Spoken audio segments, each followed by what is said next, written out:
ಬೆಳಗಾವಿಯಲ್ಲಿ ಭಾಳ ಒಂದು ಒಳ್ಳೆ ವಾತಾವರಣದ ಸಂಭ್ರಮದ ದೀಪಾಲಂಕಾರ ಇದೆ. ನಮ್ಮ ಇಸ್ಕಾಂನವರು ಭಾಳ ಇದನ್ನು ವ್ಯವಸ್ಥಿತವಾಗಿ ಮಾಡಿದ್ದಾರೆ. ಭಾಳ ಚೆನ್ನಾಗಿ ಇಡೀ ರಾಜ್ಯದ ಜನತೆ ಬಂದು ನೋಡಲಿಕ್ಕೆ, ವಿಶೇಷವಾಗಿ ಕಿತ್ತೂರು ಕರ್ನಾಟಕದ ಎಲ್ಲ ಜನರು ಕೂಡ ಬಂದು ಈ ಒಂದು ದೀಪಾಲಂಕಾರವನ್ನು ನೋಡ್ಬೋದು. ಒಂದನ್ನು ತಾವೆಲ್ಲ ಗಮನಿಸಬೇಕು, ನಾವು ಇತಿಹಾಸ ಪುಟ ತೆಗೆದುಕೊಂಡಿದ್ದೇವೆ. ಅಂದು ಕಾಲದಲ್ಲೂ ಕೂಡ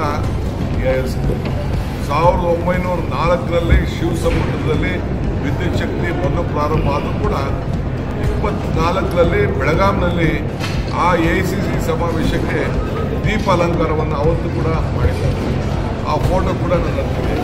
ಅಲ್ಲಿ ಅವತ್ತು ದೀಪಾಲಂಕಾರ ಏನು ವಿಜಯನಗರದ ವಿರೂಪಾಕ್ಷ ಒಂದು ಗೋಪುರ ಇತ್ತು, ಆ ಗೋಪುರಕ್ಕೆ ದೀಪಾಲಂಕಾರ ಮಾಡಿದ್ದು ಫೋಟೋ ಕೂಡ ಇವತ್ತು ನಮಗೆ ಲಭ್ಯವಾಗಿದೆ.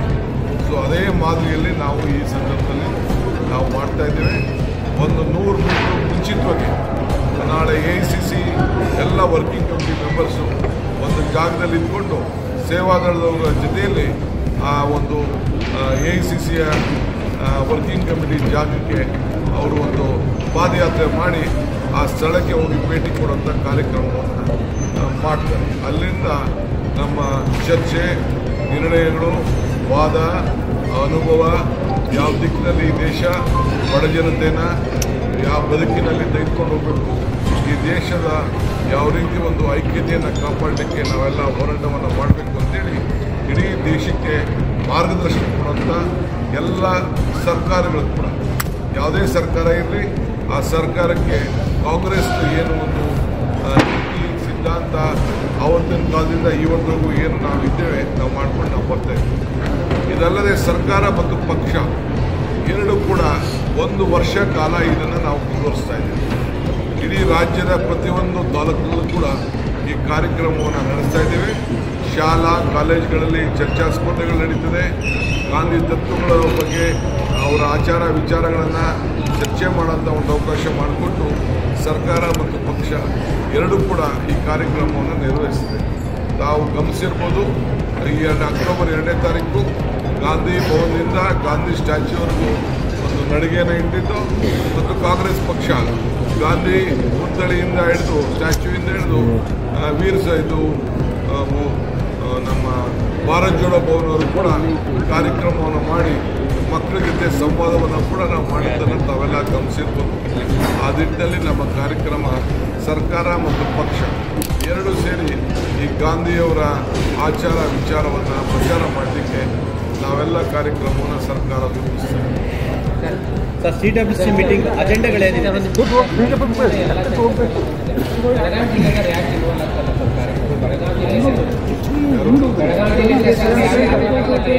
ಬೆಳಗಾವಿ ಜಿಲ್ಲೆ ಶಾಸಕರಿಗೆ ಅವರಿಗೆ ಸಪ್ರೇಟ್ ಸಂಘಟನೆ ವ್ಯವಸ್ಥೆ ಮಾಡಿಕೊಟ್ಟಿದ್ವಿ. ಅವರು ಜವಾಬ್ದಾರಿ ಬೇರೆ ಜಾಸ್ತಿ ಹೆಚ್ಚಿಗೆ ಅವರೆಲ್ಲ ಸಂಘಟನೆ ಮಾಡಬೇಕು. ನಾವು ಬೆಂಗಳೂರಿಂದ ಜನ ಆ ರೆಪ್ರೆಸೆಂಟೇಟಿವ್ ಬರೋಕ್ಕಾಗಲ್ಲ. ನಾವು ಒಂದು ಕ್ಷೇತ್ರದಲ್ಲಿ ಬರೀ 100 ಜನ ಮಾತ್ರ ಬರಬೇಕು ಅಂತೇಳಿ. ಸರ್, CWC ಮೀಟಿಂಗ್ ಅಜೆಂಡಾಗಳು ಏನೇನಿದೆ ಸರ್? ಅಜೆಂಡಾ ಮೀಟಿಂಗ್ನ ಅವತ್ತೇ ನಾವು ತೀರ್ಮಾನ ಮಾಡ್ತೀವಿ. ಅವ್ರು ಮಾಡ್ತಾರೆ. ಡೆಲ್ಲಿ ವರ್ಕಿಂಗ್ ಕಮಿಟಿ ಅದೇ ಡೆಲ್ಲಿಲಿ ಕೂತ್ಕೊಂಡು ಚರ್ಚೆ ಮಾಡ್ತಾ ಇದೆ. ಡ್ರಾಫ್ಟಿಂಗ್ ಕಮಿಟಿ ಮೀಟಿಂಗ್ ಇದೆ. ಏನೇನು ಸಬ್ಜೆಕ್ಟ್ ಚರ್ಚೆ ಮಾಡಬೇಕು ಅಂತಿದೆ ಅದನ್ನೆಲ್ಲ ಅವರು ಸಪ್ರೇಟಾಗಿ ತಿಳಿಸ್ತಾರೆ. ಸರ್, ಅಂಬೇಡ್ಕರ್ಗೆ ಅಪಮಾನ, ಈ ವಿಚಾರಗಳು ಚರ್ಚೆ ಆಗುತ್ತೆ ಸರ್. ಅಂಬೇಡ್ಕರ್ಗೆ ಅಪಮಾನ, ಈ ಒಂದು ಸಮಾವೇಶ ಜೈ ಬಾಪು, ಜೈ ಭೀಮ್, ಜೈ ಸಂವಿಧಾನ. ಸರ್, 2 ದಿನ ಕಾರ್ಯಕ್ರಮ ಮಾಡಿದ್ರೆ ಸುತ್ತಮುತ್ತಲ ಶಾಲಾ ಕಾಲೇಜುಗಳು ಜಾಸ್ತಿ ಇದ್ದಾವೆ ಸರ್.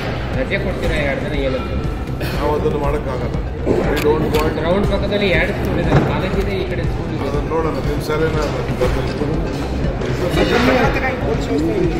ಪೊಲೀಸ್ ಈಗ ತಾನೇ ನಾನು ಪೊಲೀಸ್ ಕಮಿಷನರ್ ಆಫೀಸಲ್ಲಿ ನಾನು ಪೊಲೀಸ್ ಮೀಟಿಂಗ್ ಮಾಡಿ ಬಂದಿದ್ದೇನೆ.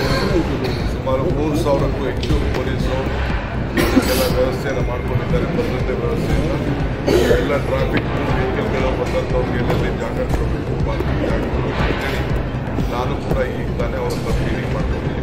ಸರ್, ರಾಹುಲ್ ಗಾಂಧಿ, ಸೋನಿಯಾ ಗಾಂಧಿ, ಮಲ್ಲಿಕಾರ್ಜುನ್ ಖರ್ಗೆ ಯಾವಾಗ ಬರ್ತಾರೆ, ಎಷ್ಟೊತ್ತಿಗೆ ಬರ್ತಾರೆ, ಎಲ್ಲಿ ಸ್ಟೇ ಆಗ್ತಾರೆ, ಈ ಕಾರ್ಯಕ್ರಮ ಪ್ಲೇಸ್ ಬರಲಿಕ್ಕೆ ಏನೆಲ್ಲ ವ್ಯವಸ್ಥೆ ಮಾಡಿ? ಆ ಸ್ಟೇ ಎಲ್ಲ ಅದೆಲ್ಲ ಬೇರೆ ವ್ಯವಸ್ಥೆ. ಅವ್ರಿಗೆಲ್ಲ ಸೆಕ್ಯೂರಿಟಿ ಆ್ಯಂಗಲಲ್ಲಿ ಸರ್ಕ್ಯೂಟ್ ಹೌಸಲ್ಲಿ ಇರ್ತಾರೆ. ಎಷ್ಟೊತ್ತಿಗೆ ಬರ್ತಾರೆ, ಯಾವಾಗ ಬರ್ತಾರೆ? ಅದೆಲ್ಲ ಡೀಟೇಲ್ ಸರ್ ನಿನ್ನೆ ಜಗದೀಶ್ ಶೆಟ್ಟರ್ ಅವರು ಆರೋಪ ಮಾಡಿದ್ರು ಸಾರ್ವಜನಿಕರ ಹಣದಲ್ಲಿ ಕಾಂಗ್ರೆಸ್ ಮಂತ್ರಿಗಳಿಗೆ ಸಮಾವೇಶ ಮಾಡ್ತಾರೆ. ಬಹಳ ಸಂತೋಷ. ಅವರಿಗೆ ಗೌರವಯುತವಾಗಿ ಆಹ್ವಾನ ಮಾಡಿಲ್ಲ ಅಂತ ಆರೋಪ ಮಾಡಿದ್ರು. ಗಾಂಧೀಜಿಯವರ ಜೊತೆಗೆ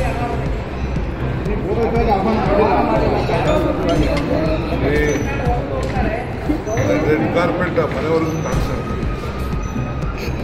ನನ್ನ ಎದುರುಗಡೆ ನಾನೇ ಕೂತ್ಕೊಂಡು ಮುಖ್ಯಮಂತ್ರಿಗಳು ಅವ್ರಿಗೆ ಫೋನ್ ಮಾಡಿದ್ದಾರೆ.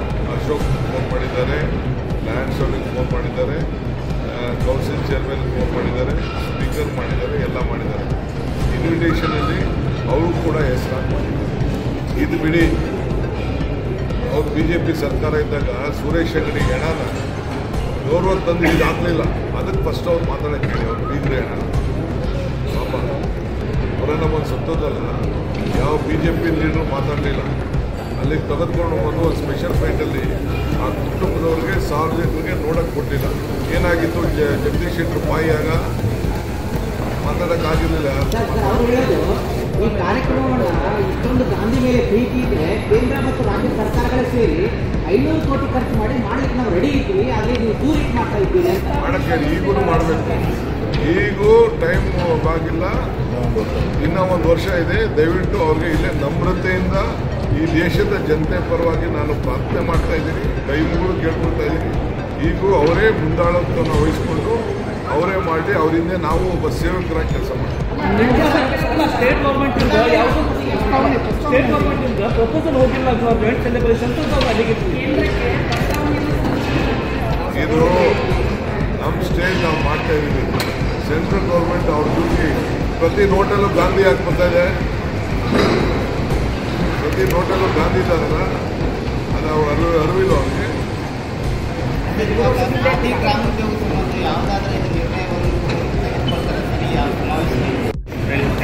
ನಮಸ್ಕಾರ ಎಲ್ಲ ಮಾಧ್ಯಮ ಸ್ನೇಹಿತರು. First, I would like to welcome all the media friends all over the country. Some of them are from Karnataka, some of them from all over the country. You have been coming here for this great event. You all know this event has significance. ಇದು ನಮ್ಮ ದೇಶದ ಇತಿಹಾಸದ ಒಂದು ಐತಿಹಾಸಿಕವಾದಂಥ ಕಾರ್ಯಕ್ರಮ. ಮಹಾತ್ಮ ಗಾಂಧೀಜಿಯವರು 100 ವರ್ಷದ ಹಿಂದೆ 26ನೇ ತಾರೀಕು 3 ಗಂಟೆಗೆ 1924ರಂದು ಕಾಂಗ್ರೆಸ್ ಅಧ್ಯಕ್ಷರಾಗಿ ಆಯ್ಕೆಯಾಗಿದ್ದಾರೆ. ಅದೇ ಸಮಯದಲ್ಲಿ 3 ವರ್ಷದ ನಂತರ ಅದೇ ದಿನ 1924 ಆದ ಮೇಲೆ 2024 3 ಗಂಟೆಗೆ ನಮ್ಮ ಕಾಂಗ್ರೆಸ್ ವರ್ಕಿಂಗ್ ಕಮಿಟಿ, ಈಗೇನು ಗಾಂಧಿ ಬಾವಿ ಅಂತ ನಾವು ಕರಿತೀವಿ, ಗಾಂಧಿ ಪಂಪ ಸರೋವರ ಅಂತೇಳಿ ಅವತ್ತು ಹೆಸರಿಟ್ಟಿದ್ರು ಆ ಜಾಗಕ್ಕೆ, ಅಲ್ಲೇ ಎಕ್ಸ್ಟೆಂಡೆಡ್ ವರ್ಕಿಂಗ್ ಕಮಿಟಿ ಸಭೆಯನ್ನು ನಾವು ಹಮ್ಮಿಕೊಂಡಿದ್ದೇವೆ. ಅಂದು ಮಹಾತ್ಮ ಗಾಂಧೀಜಿಯವರು ಕಾಂಗ್ರೆಸ್ ಅಧ್ಯಕ್ಷರಾಗಿದ್ದರು. ಇಂದು ಮಲ್ಲಿಕಾರ್ಜುನ್ ಖರ್ಗೆ ಅವರು ಆ ಸ್ಥಾನದಲ್ಲಿ ನಮ್ಮ ರಾಜ್ಯದವರು ಇದ್ದಾರೆ. ಅದು ನಮ್ಮೆಲ್ಲರೂ ಕೂಡ ಹೆಮ್ಮೆ ತಂದಂಥ ಒಂದು ದೊಡ್ಡ ವಿಚಾರ. ಸೊ ಅಲ್ಲಿ ಎಕ್ಸ್ಟೆಂಡೆಡ್ ವರ್ಕಿಂಗ್ ಕಮಿಟಿ ಮೀಟಿಂಗ್ ನಡೀತದೆ. ಈ ದೇಶಕ್ಕೆ ಒಂದು ಅವತ್ತಿನ ಕಾಲದಲ್ಲಿ ಮಾರ್ಗದರ್ಶನ ಕೊಟ್ಟಿದ್ದಾರೆ. ಸ್ವಾತಂತ್ರ್ಯ ಹೋರಾಟ ನಾಯಕತ್ವವನ್ನು ಮಹಾತ್ಮ ಗಾಂಧೀಜಿಯವರು ವಹಿಸಿಕೊಂಡು ಈ ದೇಶಕ್ಕೆ ಅವರ ಮುಖಂಡತ್ವದಲ್ಲಿ ಸ್ವಾತಂತ್ರ್ಯ ಬಂದು ಅವರು ಮಹಾತ್ಮರಾದರು. ಆ ಇತಿಹಾಸ ನಿಮ್ಗೆ ನಾನಿನ್ನು ಹೇಳಬೇಕಾದೇನಂತ ಇಲ್ಲ. ಇದನ್ನು ಸ್ಮರಿಸ್ಕೊಳ್ಳಿಕ್ಕೆ ನಾವು ಈ ಕಾರ್ಯಕ್ರಮವನ್ನು ರೂಪಿಸಿದ್ದೇವೆ. ಇದು ಕಾಂಗ್ರೆಸ್ ಪಕ್ಷದ ಕಾರ್ಯಕ್ರಮ ಮಾತ್ರ ಅಲ್ಲ. ಈ ದೇಶ ಯಾವ ದಿಕ್ಕಿನಲ್ಲಿ ತೆಗೆದುಕೊಂಡು ಹೋಗಬೇಕು, ಯಾವ ದಿಕ್ಕಿನಲ್ಲಿ ನಮ್ಮ ಜನರ ಬದುಕಿನಲ್ಲಿ ನಾವು ಇವತ್ತಿನ ಪರಿಸ್ಥಿತಿಗೆ ನಾವು ಶಕ್ತಿಯನ್ನು ತುಂಬಬೇಕು ಅಂತೇಳಿ ಒಂದು 3-4 ಗಂಟೆಗಳ ಕಾಲ ನಡೆಯುವಂಥ Congress working committee, extended working ಕಮಿಟಿಲಿ ಚರ್ಚೆಯನ್ನು ಮಾಡಿ ನಿಮ್ಮೆಲ್ಲರೂ ಕೂಡ ನಾವು ಅದನ್ನು ನಮ್ಮ AICC ಟೀಮ್ ನಿಮ್ಮೆಲ್ಲರೂ ಕೂಡ ತಿಳಿಸ್ತದೆ. ಅದಾದ ಮೇಲೆ ನೆಕ್ಸ್ಟ್ ಟೈಮ್ ಮಾರ್ನೆಗೆ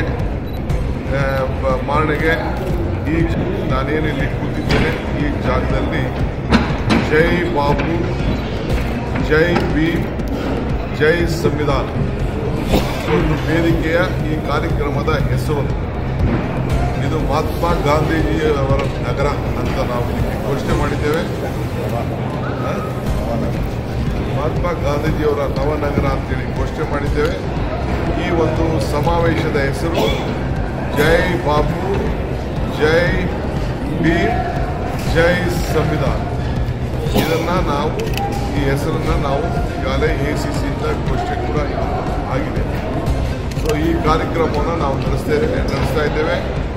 ಈ ಕಾರ್ಯಕ್ರಮಕ್ಕೆ ನಮ್ಮ ವರ್ಕಿಂಗ್ ಕಮಿಟಿ ಎಲ್ಲ ಸದಸ್ಯರು, ನಮ್ಮ ದೇಶದಲ್ಲಿರುವಂಥ ಕಾಂಗ್ರೆಸ್ನ ಹಾಲಿ ಮುಖ್ಯಮಂತ್ರಿಗಳು, ಮಾಜಿ ಮುಖ್ಯಮಂತ್ರಿಗಳು, ಹಾಲಿ ಎಲ್ಲ ಸಂಸತ್ ಸದಸ್ಯರನ್ನ ನಾವು ಆಹ್ವಾನ ಕೊಟ್ಟಿದ್ದೇವೆ. ನಮ್ಮ ಶಾಸಕರಿಗೆ ಆಹ್ವಾನ ಕೊಟ್ಟಿದ್ದೇವೆ ಮತ್ತು ಎಲ್ಲ ನಮ್ಮ ರಾಜ್ಯದ ಉದ್ದಗಲೂ ಕೂಡ ನಮ್ಮ ಕಾರ್ಯಕರ್ತರು, ಸಾರ್ವಜನಿಕರು ಯಾರು ಬೇಕಾದ್ರೂ ಇದಕ್ಕೆ ಭಾಗವಹಿಸಬೇಕು ಅಂತೇಳಿ ನಾವು ಆಹ್ವಾನವನ್ನು ಈಗಾಗಲೇ ಕೊಟ್ಟಿದ್ದೇವೆ.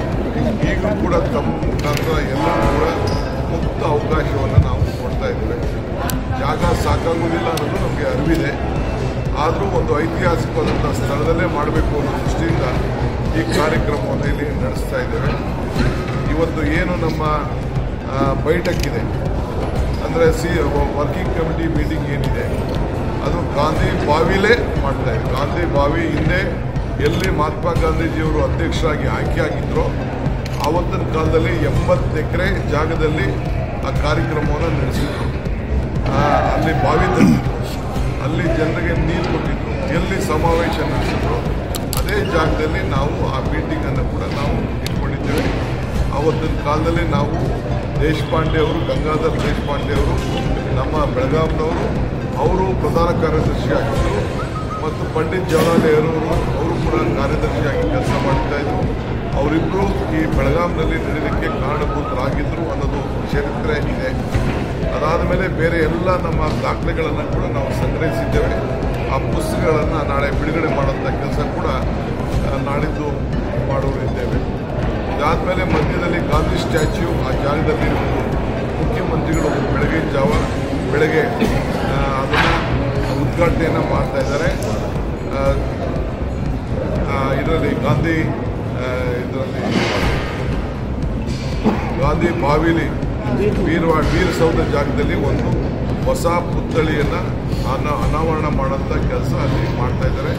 ಒಳ್ಳೆ ಎಕ್ಸಿಬಿಷನ್ ಕೂಡ ವ್ಯವಸ್ಥೆ ಮಾಡಲಾಗಿದೆ. ಫೋಟೋ ಎಕ್ಸಿಬಿಷನ್ ಕೂಡ ಅಲ್ಲಿ ಪರ್ಮನೆಂಟಾಗಿ ಇರ್ತದೆ. ಮುಂದಕ್ಕೆ ಸಾರ್ವಜನಿಕರಿಗೆ ನೋಡಲಿಕ್ಕೆ ಒಂದು ಅವಕಾಶ ಮಾಡಿಕೊಡ್ತಾ ಇದ್ದೇವೆ. ಅದಾದ ಮೇಲೆ ದೇಶಪಾಂಡೆ ಅವರದ ಒಂದು ಗಂಗಾಧರ್ ದೇಶಪಾಂಡೆ ಅವ್ರದ್ದು ಒಂದು ಕೂಡ ಮೆಮೋರಿಯಲ್ ಇದೆ. ಅದನ್ನು ಕೂಡ ಮುಖ್ಯಮಂತ್ರಿಗಳು ನಾನು ಅದನ್ನು ಉದ್ಘಾಟನೆ ಮಾಡ್ತಾ ಇದ್ದೇವೆ. ಅದಾದಮೇಲೆ ಖಾದಿ ಮೇಳ ಕೂಡ ಸರಸ್ ಮೇಳ ಅದನ್ನು ಕೂಡ ಮುಖ್ಯಮಂತ್ರಿಗಳು ನಾನು ಇಬ್ಬರು ಹೋಗಿ ಅದನ್ನು ಉದ್ಘಾಟನೆಯನ್ನು ಮಾಡ್ತಾ ಇದ್ದೇವೆ. ಅದಾದ ಮೇಲೆ 26ನೇ 27ನೇ ತಾರೀಕು ಬೆಳಗ್ಗೆ ಇಲ್ಲಿ ಸಮಾವೇಶ ನಡೆಯಕ್ಕಿಂತ ಮುಂಚಿತವಾಗಿ ಇದು ಸುವರ್ಣಸೌಧದಲ್ಲಿ ಮಲ್ಲಿಕಾರ್ಜುನ ಖರ್ಗೆ ಅವರು ಅವರ ಉದ್ಘಾಟನೆ ಮಾಡ್ತಾ ಇದ್ದಾರೆ. ಘನ ಅಧ್ಯಕ್ಷತೆಯನ್ನು ರಾಹುಲ್ ಗಾಂಧಿ ಅವರು ನಿರ್ವಹಿಸ್ತಾರೆ. ಮುಖ್ಯಮಂತ್ರಿಗಳು ಅಧ್ಯಕ್ಷತೆಯನ್ನು ವಹಿಸ್ತಾರೆ. ಸೊ ಎಲ್ಲ ಪಾರ್ಟಿಯವ್ರಿಗೂ ಆಹ್ವಾನ ಮಾಡಿದ್ದೇವೆ. ಹೊರಟ್ಟಿ ಸಾಹೇಬರು, ಖಾದರ್ ಸಾಹೇಬರು ಅವರು ಕೂಡ ಅವರ ಘನ ಮುಖಂಡತ್ವದಲ್ಲಿ ಸ್ಪೀಕರ್ ಅವರು, ಡೆಪ್ಟಿ ಕೌನ್ಸಿಲ್ ಚೇರ್ಮನ್ ಅವರು ಇರ್ತಾರೆ ಮತ್ತು ಸ್ಥಳೀಯ ನಾಯಕರಿಗೂ ಕೂಡ ಆಹ್ವಾನ ಮಾಡಿದ್ದೇವೆ. ಎಲ್ಲ ರಾಜ್ಯದ ಸಂಸತ್ ಸದಸ್ಯರನ್ನ, ಶಾಸಕರನ್ನು, ಎಲ್ಲ ಪಕ್ಷವರು ಕೂಡ ಅದಕ್ಕೆ ನಾವು ಮಾಡಿದ್ದೇವೆ. ಅದೊಂದು ಲಿಮಿಟೆಡ್ ಬಿಕಾಸ್ ಸೆಕ್ಯೂರಿಟಿ ಇರೋದ್ರಿಂದ ಸದ್ಯಕ್ಕೆ ಅದನ್ನು ಲಿಮಿಟ್ ಅರೇಂಜ್ಮೆಂಟ್ ಅವರು ಉದ್ಘಾಟನೆಗೆ ಎಷ್ಟು ಬೇಕು ಅಷ್ಟು ಮಾಡಿದ್ದೇವೆ. ಅದಾದಮೇಲೆ ಸಾರ್ವಜನಿಕರಿಗೆ ಒಂದು ಅವಕಾಶವನ್ನು ಮಾಡಿಕೊಡ್ತೇವೆ. ನಮಸ್ಕಾರ. ನಾನು tell in Hindi letter, English letter. ನಮಸ್ಕಾರ. ಈ ಒಂದು ಐತಿಹಾಸಿಕವಾದಂಥ ಮಾಧ್ಯಮ ಪತ್ರಿಕೆ ತಾವೆಲ್ಲ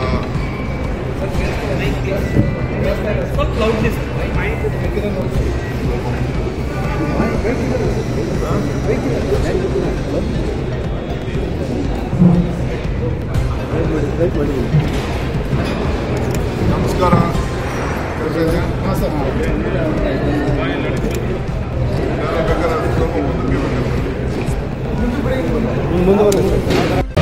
ಮತ್ತಷ್ಟು ಸುದ್ದಿಗಳಿಗಾಗಿ ನೋಡ್ತಾ ಇರಿ ಪಬ್ಲಿಕ್ ನ್ಯೂಸ್ 24x7. ಇದು ಸತ್ಯದ ಧ್ವನಿ.